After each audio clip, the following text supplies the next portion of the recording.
Tapi ketika diri ini udah takut kalau pulang mesti ngapain, berarti kan harus mulai dari nol lagi, ya. Di sana saya nggak nyentuh narkoba sama sekali, karena ngerasa narkoba itu bikin bodoh, dan saya ngerasa yang saya dapat di sana itu waktu itu dapat dari hasil kecerdasan sendiri. Tapi si kecerdasan yang dibangga-banggakan ini nggak bisa menemukan jalan keluar. Kalau pulang ke Indo saya mau ngapain? Mulai dari nol lagi saya mau ngapain? Buntu, ya. Dibikin seolah jadi kayak kecil, padahal dulu ngerasanya hidung besar, ya, maksudnya serba ngerasa ujub, ngerasa diri ini hebat karena nggak ada mau anak seumuran yang lebih kaya dari diri ini waktu itu. Tapi giliran dihadapkan kepada keputusan itu, ninggalin itu dan takut masalah rezeki, nggak bisa nyari jalan keluar. Sampai akhirnya memang Allah memberikan petunjuknya, ya tadi, dari ya mungkin satu-satunya orang yang nonton pengajian di tempat judi ya saya doang mungkin, ya. Dilihatlah video, dilihat YouTube, yang lain masih sibuk dengan urusan perjudian tentunya. Yang muncul videonya AA terkait masalah rezeki, yang ngomongin janin. Ingat, ya, bahwa kalau kamu udah gede tapi masih takut sama masalah rezeki, berarti kamu kalah sama janin. Gimana ceritanya? Janin itu kan gak bisa apa-apa di dalam perut ibunya. Belum bisa kerja, belum bisa ngomong, belum bisa berdoa, ya. Tapi ibunya makan apapun, makan jengkol, makan pete, makan apapun, ya. Ketawa sih ibu, ya. Tentu nggak kemakan mejanya ya bu, ya. Terus oleh tubuh tetap diambil nutrisinya, ampasnya dibuang, disalurkan melalui plasenta, ari-ari mengalir ke bayi, menjadi nutrisi untuk si bayi tumbuh besar. Rezeki nggak itu bagi si janin? Rezeki. Tapi pertanyaannya, apakah si janin yang mencari rezeki atau rezeki yang mendatangi janin? Terus kamu udah gede, bisa sholat, bisa kerja, bisa minta, bisa sujud kepada Tuhanmu, segitu ragunya sama Allah, segitu takutnya masalah rezeki.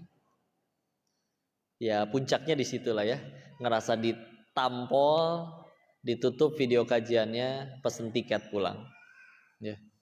Maka baru 2017 Maret tuh pulang, 15 Maret 2017 baru deh mulai belajar ngaji, mempelajari Islam lebih dalam, berusaha lebih dalam. Dah aslinya mah masih bodoh, masih dangkal, masih santri, dah. Bukan ustadz sama sekali, nggak pantas, ya. Apalagi kalau ngelihat, ingat masa lalunya dulu, ya Allah mudah bagi engkau mematikan hamba waktu masih di sana. Tapi sekarang malah diajakin ngaji, ketemu orang soleh-soleha seperti kalian, Masya Allah. Nggak pantas ya kalau ingat ke situnya mah. Tapi ya Allahnya aja yang menutupi aib-aib, ya. Tapi kan kok udah tobat, tapi nggak pernah dapat SMS selamat tobat Anda telah diterima gitu. Kalau ada mungkin udah di screenshot, pajang di status, ya. Gara-gara dipajang di status ria, jadi gugur lagi ini. Insya Allah. Nah lah ya, ngerasa seperti itu. Nah kalau diperhatikan wajahnya satu persatu sebentar, nggak ada yang pernah jadi bandar judi di sini dari wajahnya, nggak ada, ya. Aman-aman. Bandar arisan adanya. Berarti kan yang paling banyak dosanya teh saya di sini. Terus berani-beranian kok ngomong tentang Islam, tentang agama. Justru enakan bicara agama karena sumbernya dari kebenaran. Kita bicara bisnis misal. Kok untuk bisnis untuk perusahaannya ibu harus pakai strategi marketing ini nih misalkan. Kata saya betul, kata orang lain belum tentu. Kenapa? Karena standarnya akal manusia bisa salah. Tapi kalau misalkan kita bicaranya contoh, wahai hadirin, orang muslim wajib sholat loh. Ada yang berani ngebantah? Enggak. Dari kiai sampai tukang mabuk juga tahu itu benar, ya.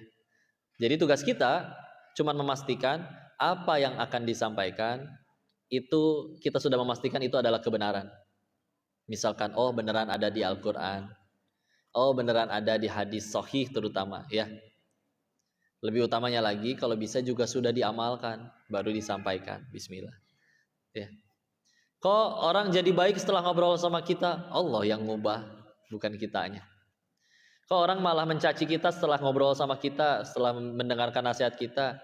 Nggak rugi, karena dari awal yang kita inginkan bukan supaya dia kagum, tapi agar Allah suka. Dan dari awal selagi niatnya benar, caranya benar, tetap jadi amal soleh di sisi Allah, nggak rugi. Ya, apakah standar masuk surga harus mensolehkan berapa orang dulu? Enggak. Ya, kalau kita baca kitab Riyadhus Shalihin, di situ ada diceritakan nabi-nabi yang bahkan nggak punya umat satupun. Dari sekian banyak nabi ya disebutkan, mungkin yang harus kita hafal tahu kan cuma ada 25. Tapi kan total ada banyak, ya. Ada banyak. Nah, dari sekian banyak itu ada yang bahkan tidak punya umat sama sekali. Hina kah? Enggak. Tetap mulia. Bahkan yang punya pengikut hidup 400 tahunan. Raja berkuasa, tajir melintir, istri soleha. Tidak pernah sakit, tidak pernah demam, batuk pun juga nggak pernah. Siapa? Firaun. Mulia? Enggak, hina. Terbukti di sampai sekarang belum pernah ketua ngasih nama anaknya Firaun. Iya, anaknya lucu banget Bu, siapa namanya? Firaun kok. Innalillahi wa inna ilaihi rajiun. Insyaallah, ya. Enggak lah ya, tenang, bukan dari situ. Jadi itu tuh judulnya itu ya, hijrah story ya. Gitu ya. Saya sedikit aja lah bicara tentang hijrahnya. Intinya mah sama soalnya. Ya. Silakan cari kebahagiaan dengan cara apapun. Sejatinya meskipun kita ngerasa itu semua bisa jadi sumber kebahagiaan, tapi kan bahagia di hati. Yang bisa bolak-balikin hati Allah. Terus kita pengen nyari kebahagiaan, tidak mendekat kepada sang pemberi kebahagiaan. Pasti ada yang gak enaknya. Ya. Makanya selalu ketemu tuh. Udah yang kaya masih ngeluh, punya jabatan masih korupsi, udah gitu yang populer masih depresi, ada aja. Ya. Satu jenis orang doang Bu yang tidak pernah berkata mengeluh atas jalan yang dia pilih, yaitu orang yang telah benar-benar menemukan Allah dengan dalam hatinya. Ada gitu orang soleh asli berkata, saya sampai kapan ya hidup tenang dan soleh begini, kayaknya enakan diazab. Nggak ada kan? Meskipun dia untuk mendapatkan ketenangan itu dia harus ninggalin pekerjaannya dulu, ninggalin jabatannya dulu, ninggalin hartanya dulu. Kalau bahasa orang yang pecinta dunia mah dia teh jatuh miskin lah gitu. Tapi nggak ngeluh. Dan akan selalu kita temukan tadi orang yang katanya udah ngejar, wah sumber kebahagiaan kan duit, kok punya duit masih stres, ada. Ya, bukankah cukup itu menjawab? Ya, karena kalau memang manusia memang diciptakan untuk itu, untuk jadi kaya misal, ya seharusnya tenang setelah jadi kaya. Tapi enggak juga. Ya. Meskipun rumahnya udah gede, di rumah gede gitu tetap aja tidurnya di kasur 1x2 meter gitu ya. Apakah mungkin dia menggelinding ke seluruh bagian rumahnya gitu, guling-guling? Nggak mungkin ya. Rumah gede, aset di mana-mana ya. Udah mah hisapnya berat, yang nikmatin Mamang sama si Bibi ya. Di villa di puncak, luar biasa tau hidup si Mamang sama si Bibi. Setiap hari di taman yang indah metik bunga, Bibi, Mawar. Kita hari ini berenang yuk, seger, Masya Allah. Kemarin kan kita tidur yang di lantai 7, hari ini tidur yang di lantai 5, yuk tidur bebas ya. Menikmati villa itu setiap hari, digaji pula ya, nggak dihisap pula, enak itu ya. Siapa yang dihisap? Yang punyanya. Repotnya tuh Bu ya. Ngaku punya saya, didatengin setahun sekali juga enggak, belum tentu didatengin setahun sekali. Karena ripuh menyembunyikan, wah ini mesti pakai atas namanya, nggak boleh nama saya nih. Wah ini mesti dicuci ini duitnya nih, masukin mesin cuci. Insya Allah ya, dan yang lain-lain. Capek ya, apa tuh yang didapat? Enakan jadi si Mamang sama si Bibi. Sok pindah ke puncak Bogor ya, jadi jaga villa. Ya, seger lah berenang tiap hari ya.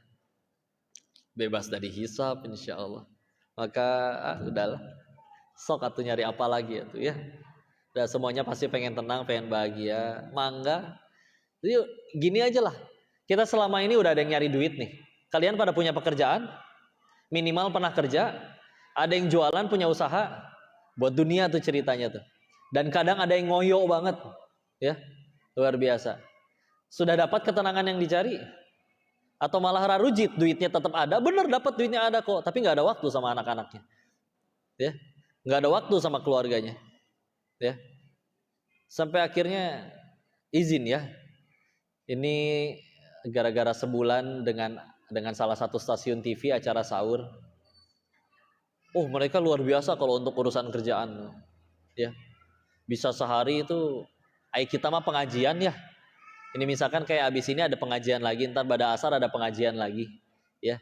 Kalau mereka mah syuting gitu, kerja nyebutnya ya.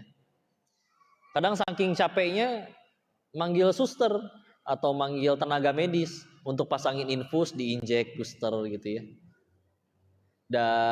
Jadinya mereka nyari duit banyak-banyak juga untuk keluar uang banyak untuk kesehatannya sendiri. Ya. Ada orang yang juga memang walaupun kurang enak juga ya, rebahan tiap hari tapi badan sehat gitu ya. Nggak dapat duit tapi juga nggak ada pengeluaran untuk biaya kesehatan. Nyari apa sih jadinya ya? Waktu pulang dari Thailand, saya ganti caranya. Karena udah pernah nyobain gaspol 24 jam tuh mikirinnya dunia terus, ya. Sekarang pengen coba diganti. Ngaji dulu, beres kajian ini di mana kajian lagi berangkat lagi, beres lagi misalkan ada belajar mana tahsin di mana berangkat. Pokoknya gitu, ada waktu sisa baru ngaji, ada waktu sisa baru ngurusin dunia, ngurusin bisnis. Ya.